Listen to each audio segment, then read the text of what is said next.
miyane saben dina mung tansah metoke saben babathok tambunge angrepo dadi yo tuweke ora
dan tak pernah terlahir lagi,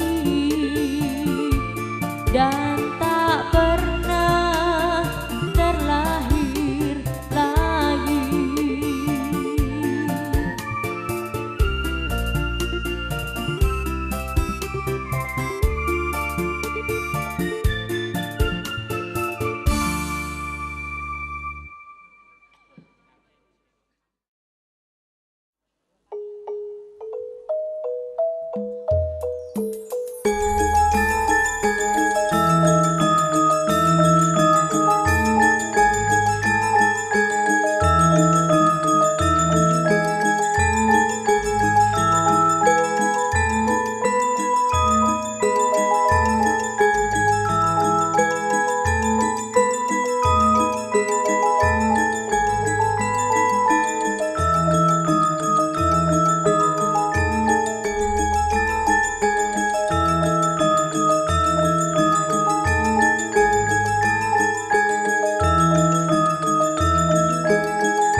Bismillahirrahmanirrahim. Assalamualaikum warahmatullahi wabarakatuh. Asyhadu alla ilaha illallah wa asyhadu anna Muhammadar Rasulullah. Amma ba'du. Nuwun sewu amit-amit pasang kaliman tabik. Sinebatno ing iladuni tinebihna tulak sarik dumawa ing tawang towang. Mugi linepatno saking siku dendaning Gusti Kang Maha Kawasa. Kula kalilakna matur wonten hangarsa jengandika sami. Dumateng para pepundhen sepuh, para aji sepuh ingkang sampun dungkap yuswa ingkang satuhupana ing pamawas miwah lebeng pitutur luhur ingkang kinurmatan. Sumrambahipun dumateng para alim ulama rinten dalunipun tansah sumandhing kitab suci wahyuning lillahi minangka panuntun kiblating panembah ingkang sutresna. Sumrambahipun dumateng panjenenganipun sagunging para tamu kakung sumawana putri ingkang sampun satata pepak lenggah sinaraja ngantos ndoyong-ndoyongna pencak sucining Pandhapi Agung Bale Winangun ingkang hanggung mastuti dumateng pepoyaning kautamen ingkang pantes pinundi.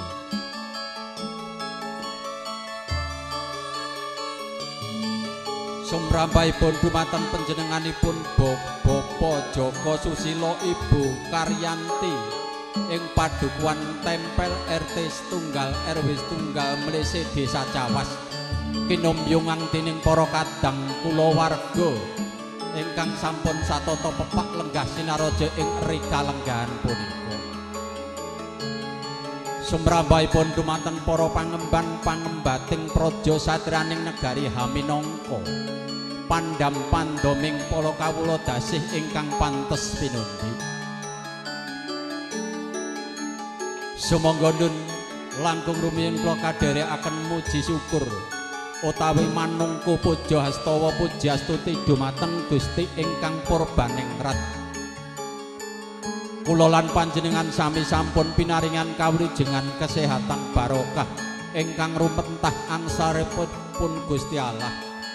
Panjenengan sami sampun longgaraken wedal silaturahmi wonten bale wismanipun panjenenganipun Bapa Suratno ing Ibu Wiji Lestari ing padukuhan Gunalan Bawak Cawas Klaten bersinar hangaturaken kerawan panjenengan sami kasekecakna lenggah ngantos dumugi titik paripurnaning pahargyan saha kawiwahan ing rikalenggahan punika.